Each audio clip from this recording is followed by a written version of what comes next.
are hedging because the most quietly brilliant draft weekends in the entire league. Quietly. That's the kind of splashy moves that dominate the Monday morning coverage situation this organization was operating from coming into this weekend. What moments in every single room. And I want to start there with that word, connected. Because it's the thing that keeps selection traces back to the same organizational understanding, where the logic running through pick 1 flows unbroken all the way through pick 8. That's telling you something about the people making the decisions. That's telling you there's a real vision operating, not a wish list, not a depth chart exercise, a vision. Las Vegas had that this weekend, and I don't think enough people are stopping to say it. Fernando Mendoza going first overall was never in doubt, and I think that certainty actually shaped everything that followed in ways that are easy to miss. When there's no drama around your first pick, when the entire building already knows the answer before the night even starts, you get to direct your full organizational energy toward what comes next. You don't burn hours debating. You don't exhaust your scouting staff running scenarios on a decision that's already made. Mendoza was the Heisman Trophy winner, the quarterback with the football intelligence and the composure under pressure and the physical tools that fit exactly what Clint Kubiak is constructing offensively. Everyone knew. So the Raiders walked in with their first-round capital already allocated and their collective focus already pointed downstream, at the rounds where roster building actually happens, at the rounds where this class was going to be won or lost. And those are the rounds where they absolutely delivered. I need to talk about Mike Washington Jr. before anything else, because when I saw this pick come across in the 4th round, I genuinely stopped and went back to check the round number, not the pick number, the round, because this is a player who, by every objective athletic measurement available to NFL evaluators, should not have been sitting on that board in round 4. Let me explain what I mean by that, because this isn't just about speed or size in isolation. There is an athletic composite metric called the RAS score. It takes every measurable physical data point, speed, explosion, size, agility, all of it, and aggregates them into a single number out of 10. A perfect 10 is almost theoretical. The database this metric draws from covers more than 2,100 running backs evaluated going all the way back to 1987. Nearly 4 decades of professional athletic evaluation at that position. In that entire database, Washington's score is a 10, a perfect 10. The highest athletic composite at his position in a data set spanning close to 40 years of the sport. Now let me tell you why that number is so rare, because understanding the rarity is the only way to understand what makes this pick extraordinary. The reason perfect scores essentially don't exist at running back is that the specific combination required almost never comes packaged together in the same player. You get elite speed in a small frame that raises serious durability concerns, or you get the size and power to withstand NFL contact in a body that doesn't have the burst to threaten defenses vertically. The combination, genuine elite speed and a legitimate NFL frame together in the same player, almost never happens. Washington is 6'1" and 223 pounds. That's not a gadget player. That's not a change of pace back you hide and deploy in specific packages hoping he survives. That is a legitimate every down NFL frame at the position. He has the size to absorb punishment across a full season and the speed to run past the secondary when the edge opens. Both in the 4th round. His pre-draft projection had him going in rounds 2 or 3. Multiple evaluators had him there. And then he fell, for reasons that don't really matter anymore, to the Raiders in round 4. And here's what makes it genuinely dangerous for the rest of the AFC West. He's landing behind Ashton Jeanty. Think about what that actually means from a defensive preparation standpoint. You cannot solve both of those players with the same approach. Jeanty is the kind of explosive, decisive runner who punishes the inside gaps the moment a linebacker takes a wrong angle. He wins in the space between the tackles with vision and burst. When defenses commit to taking that away, when they load the box, when they build their game plan around eliminating what Jeanty does, Washington's speed becomes a vertical threat that the same alignment cannot contain. And when defenses adjust to account for Washington's ability to hit the edge and threaten deep, they've just opened exactly the lanes Jeanty destroys. These two players don't just give the Raiders depth at the position. They give the Raiders two completely different problems that require contradictory solutions. For a team building around a developing franchise quarterback, for a staff that wants to control the football and make life comfortable while Mendoza grows, that backfield is a weapon that changes your offensive identity at the fundamental level. Getting it for a 4th round pick is something this organization will still be talking about in 5 years. Trey Zuether is the pick I keep coming back to when I think about which selection in this class is going to age the best. 3rd round, center, Texas A&M. And on the surface, maybe that doesn't generate the same visceral reaction as a perfect RAS score in round 4. But I want to walk through what his resume actually represents, because context is everything here. 4 years as a starter for the Aggies, first-team All-SEC, 6'6", 312 pounds. I want you to sit with what that specific combination of credentials actually means in the context of the NFL draft market, because it means something very specific. This is not a developmental investment. This is not a raw physical specimen with a ceiling you're projecting. This is documented, sustained, proven performance at a premium position in one of the genuinely competitive conferences in college football. 4 years, not 1 year, not 2, 4. Interior offensive linemen with that resume don't typically survive into round 3. The NFL market treats them as premium commodities because every team knows how hard they are to find and how long it takes to develop one from scratch. The difficulty is real. The center position is the intellectual hub of every offensive line. Every protection scheme originates from the center's identification. Every run-blocking assignment flows from the center's call. Every snap exchange, every adjustment at the line of scrimmage. When the center understands his job completely, and a 4-year starter in the SEC has logged the reps to understand his job completely, the 5 men around him operate with a clarity and a rhythm they simply cannot manufacture without him. When the center is uncertain, when he's still developing, when he's making the half-second processing errors that define a player who isn't ready yet, the problems don't stay localized. They radiate outward through the entire unit. They create pressure on the quarterback. They kill run plays in the backfield. They communicate to the defense that it can exploit the confusion. For a franchise that just selected its franchise quarterback in the first round, for an organization that knows Mendoza needs time and structure and protection to develop the way they envision, having a legitimate proven anchor at the center position is not a bonus. It is infrastructure.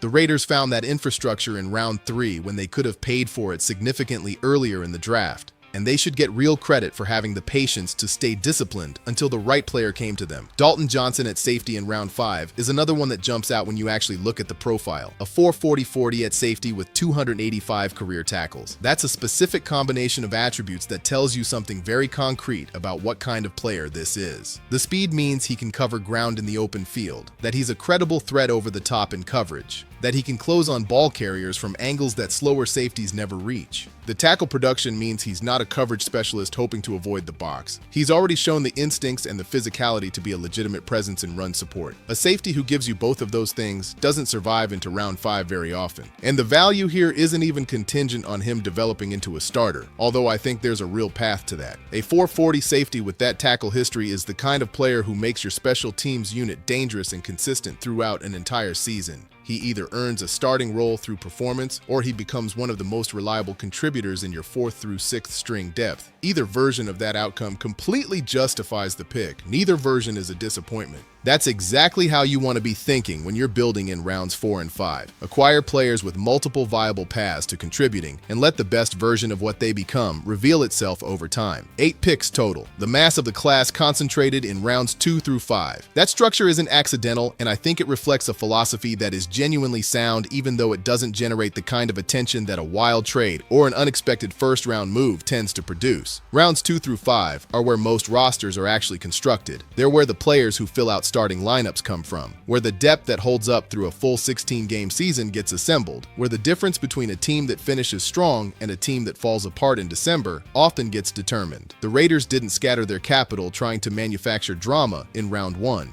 They came in with a clear pick at the top, let the board come to them across the middle rounds, and kept taking good football players until they ran out of picks. That discipline is harder to maintain than it sounds. Draft rooms are not calm environments. They are high-pressure, high-emotion environments where organizational impatience and the desire to fill specific needs can override the patient execution of a plan. Las Vegas stayed on plan. 8 picks, 8 decisions that trace back to the same vision. That is meaningful. But here's the thing I keep coming back to when I try to place this draft in the larger picture of what this organization has been doing since the offseason started, because the draft doesn't exist in a vacuum. It was the final chapter of an offseason long story, and when you read it as a complete story, rather than as a series of individual events, the coherence becomes even more striking. Think about where the Raiders were coming into this offseason. Head coaching vacancy, the most important hire in any NFL building, and a position that had been a revolving door for this franchise for longer than any fan base should have to tolerate. They filled it with Clint Kubiak, and the signal that hire sent was immediate and unambiguous. More than 60 players showed up voluntarily on day one of the offseason program. 60 voluntarily. I want to make sure that number lands correctly, because it is not a coincidence and it is not a formality. Players do not travel for voluntary workouts in those numbers. For coaches, they are neutral about. They don't reorganize their personal lives and show up in numbers like that for a coaching staff they're waiting to evaluate. They show up in numbers like that when word has already moved through the league, when the players who know this coach and this staff are telling the players who don't that this is somewhere worth being. That is a cultural signal. It happened before a single game was coached,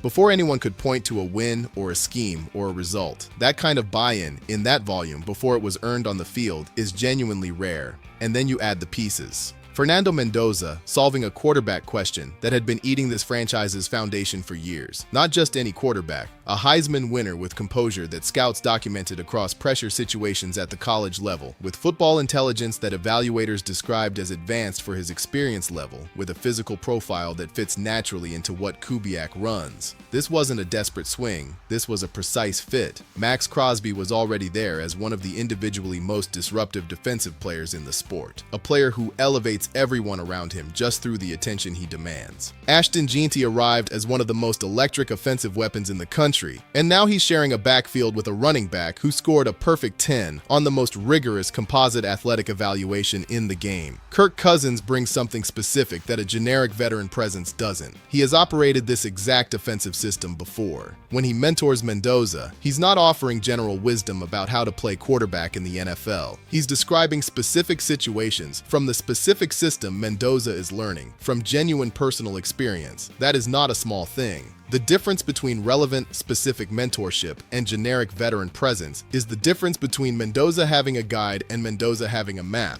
The defensive interior was addressed, linebacker depth and leadership were brought in, and then the draft added the backfield complement, the center anchor, the speed safety, and a collection of contributors who fit the identity of what this staff is building in ways that feel specific rather than random. Every piece connects to every other piece. The offensive line investment connects to the franchise quarterback development. The backfield combination connects to the offensive identity Kubiak wants to establish. The veteran quarterback presence connects to the structure Mendoza needs to grow without being thrown into chaos. The defensive additions connect to the pressure Max Crosby generates from the edge. When you trace the lines, when you follow the logic from one decision to the next, they don't diverge. They keep pointing in the same direction. I have been covering this league long enough to know how rare that is. I have seen franchises put together flashier off-seasons that contained no actual coherence, where every move made sense individually, but the pieces didn't fit together into anything real. And I have seen franchises put together quiet off-seasons that turned out to be the foundation of something that lasted a decade. The difference isn't volume of moves or size of contracts or number of headlines. The difference is whether the people making the decisions are operating from a shared understanding of what they're trying to become, or whether they're making independent choices under pressure and hoping the math works out.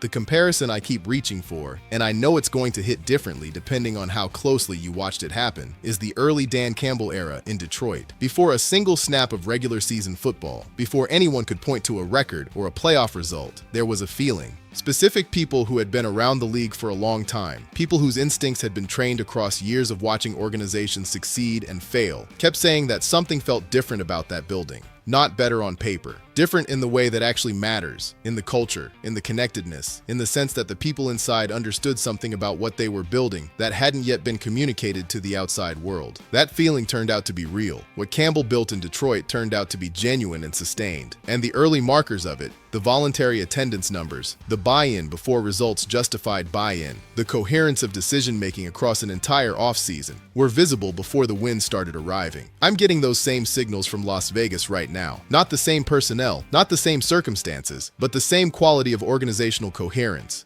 The same sense that the people in that building are operating from a shared vision rather than a shared panic. The same early markers of genuine culture before the results are there to confirm it. Is this guaranteed? No. I am not going to tell you this is guaranteed, because that kind of dishonesty is exactly what erodes trust between people who cover this league and the fan bases who invest in it emotionally. The receiver room still carries questions that will need answers when the games are real and the pressure is genuine. The secondary depth will get tested the way every NFL secondary gets tested across a full full season, and the outcome of that test is not yet known. And ultimately, all of this, every decision made, every piece added, every signal sent over the course of this offseason means exactly nothing until it gets executed against real opponents in real games where the results are permanent. But here's what I do know. The foundation being laid in Las Vegas right now is built on something real. The decisions being made are connected. The people in that building understand what they're trying to build and have spent an entire offseason backing that understanding with every significant choice they made. For a franchise that has spent too many years watching offseasons come and go, without that clarity, without that coherence, without that genuine sense of organizational direction, this one is different. The evidence is in the picks. It's in the numbers showing up voluntarily. It's in the way every piece fits into every other piece when you trace the logic. Something is being built in Las Vegas, and if you've been waiting for an offseason that had the evidence to back up the feeling, this is it.